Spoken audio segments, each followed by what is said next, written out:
The Effects of Social Media on Adolescents' Mental Health by Ella, Keely, Lexi, and Trinity.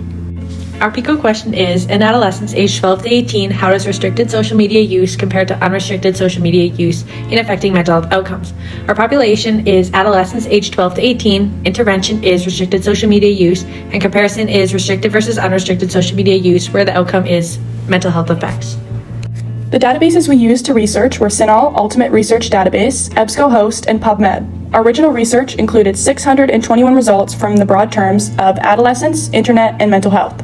The narrowed down term results included 82 articles that consisted of peer-reviewed English language publication date within the last 5 years, a full text, and used narrowed down terms that we have in this chart. The keywords we used for our topic was social media. We also used online, internet, and social networks. For our subtopic, we used mental health. We also searched cyberbullying, depression, self-esteem, body image, positive impacts, negative impacts, anxiety, and generalized anxiety. For our demographic, we used adolescents, and we also searched teens, teenagers, and youth. 40% of adolescents report a positive impact on their mental health following social media engagement. Unrestricted social media use can result in positive mental health outcomes for adolescents aged 12 to 18 by allowing more social engagement. With increased screen time comes decreased face-to-face interactions and increased rates of anxiety and depression.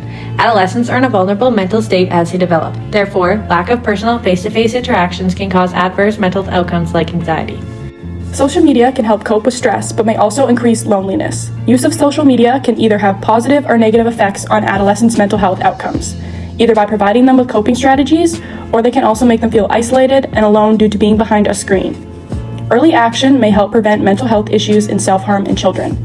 As nurses, if we are able to identify the signs of adverse mental health outcomes in adolescents, we can treat it earlier and educate parents and their children on risks of unrestricted screen time compared to restricted screen time. Therefore, intervention strategies in both school and family settings should also aim to reduce the time spent online by children and teenagers and replace it with valuable family and peer offline time. Adolescents with a publicly available social media account showed 41% higher odds of scoring above the threshold for the risk of clinical anxiety and depression compared to those with no public social media accounts. This relates to our PICO question in reference to our population of adolescents aged 12 to 18, our intervention of restricted social media use in comparison to no restrictions, while also addressing the mental health outcomes of anxiety and depression. Social media can boost social support between teenagers, and use of various social media applications is common among adolescents. This can result in positive mental health outcomes by providing them with support, while also allowing them to connect with peers through common ground. Online social network allows for communities such as LGBTQ and communities of children with chronic health conditions to meet and interact with each other. In this article, adolescence is a time of major emotional and developmental changes, which can make teenagers more susceptible to mental health struggles. This is also when many teens start using social media, where they may face direct judgment. School nurses are often the first to notice when a student is struggling, whether through conversations or frequent visits to the nurse's office. This is because school nurses play an important role in educating students, teachers, and parents about the warning signs of mental health issues and self-harm. By helping students find healthy ways to cope with negative emotions, school nurses can make a difference in reducing the harmful effects of social media. As technology continues to advance and social media becomes more accessible, the role of school nurses in supporting student mental health is more important as social media use increases. Flynn states, teens between the ages of 12 and 18 who spend a lot of time on social media tend to experience more mental health challenges compared to those who use it less or not at all. Research has shown that excessive social media use is linked to higher levels of anxiety, depression, and lower self-esteem. A big reason for this is the constant exposure to unrealistic images and lifestyles, which can lead to negative self-comparisons. Cyberbullying is another serious issue, as it can happen at any time and often anonymously, making it even harder for teens to escape harmful interactions. As nurses, it's important for us to advocate for this new generation growing up with social media, encouraging limited screen time, providing emotional support, educating students on the negative effects of social media, and recognizing the signs of mental health decline that can make a huge impact.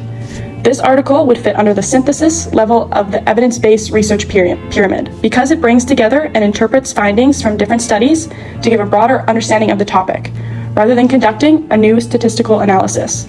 It is also considered qualitative research since it focuses more on understanding behaviors and experiences rather than measuring data in a precise and numerical way. In this article, research has shown that adolescents who do not have parental restrictions on their social media usage can result in higher levels of mental health conditions such as anxiety and depression. Often, parents will not realize the effects that unrestricted social media usage has on their children until their child displays concerns regarding their mental health. By creating a relationship of open communication with social media usage amongst parents and adolescents, it ultimately helps the adolescent implement appropriate boundaries regarding their usage, and they will ultimately gain skills in navigating the social media world. This article is an individual study that investigates a phenomena at one point in time. This is known as a cross-sectional study. An individual study examines original data that pertains to a specific research question. Therefore, this article falls into this category because it looks at the original data. Furthermore, this is a quantitative study because it measures variables and surveys data. Social media access can have a large impact on adolescents and self-esteem. For adolescents with unrestricted social media use, a synthesis article by Donovan highlighted a few key points. Adverse effects on mental health can manifest as body dissatisfaction and eating disorders. Adolescents are impressionable, and having so many different people and trends to compare themselves to can add a lot of stress on physical appearance and present as body dissatisfaction, as found in the article by Ferrerio, whose study consisted of adolescents ages 12 to 18.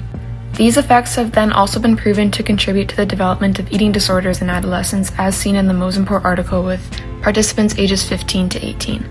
With restricted use of social media, we had a mother talk to us about how she allows social media for her kids who are 14, and her friend restricts access to social media for her kids who are 12. For adolescents not using social media or having restricted access, there can be some positive and negative effects. The mother that restricted access for her kids feels that her kids are somewhat now socially isolated from their peers because it is a way for kids to be able to stay connected with their friends. That can also lead into potential alienation. The potential of alienation is there because today people don't read newspapers and such as much. We get a lot of our news from social media platforms. With adolescents with limited access to social media, they may miss out or have delayed access to current events and trends happening that their peers have access to.